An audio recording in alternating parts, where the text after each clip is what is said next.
A United States-based group under the edges of Rising Sun Survival Outreach has insisted that the leader of the indigenous people of Biafra, Nnamdi Kanu, should no longer be in detention for any reason.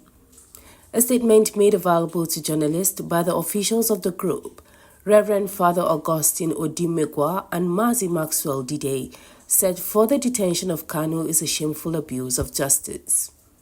They claimed that Kanu was abducted and not extradited, saying that the law is clear that when a man is taken illegally from another country, no court in Nigeria has any right to try him. The group further pointed out that he was charged under a dead law, the Old Terrorism Prevention Amendment Act 2013, according to it, that was no longer in existence. They also claimed that DSS has continued to keep Kanu in its custody, despite the appeal court judgment that discharged and acquitted him, noting that the Supreme Court has abandoned its own principle of finality. In the statement, the group cited the decision of the appeal court that no court in Nigeria can put Kanu to trial on the ground that he was kidnapped from Kenya and brought forcefully to Nigeria.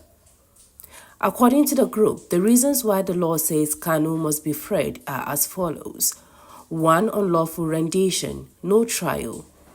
2. No valid charge exists. 3. Fair hearing denied.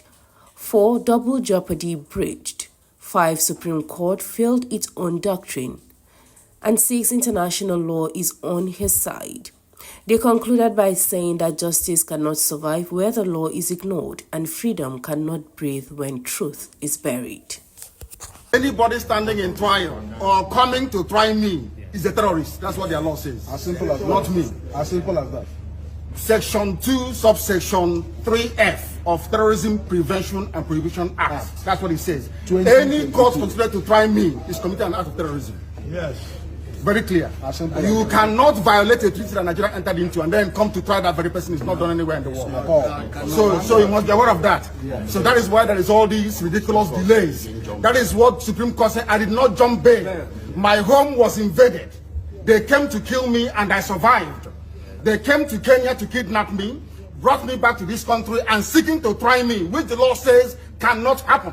You cannot violate a treaty that Nigeria entered into and then hope to stand on that illegality to conduct a trial. Is not done anywhere in the world. And it happened in my case.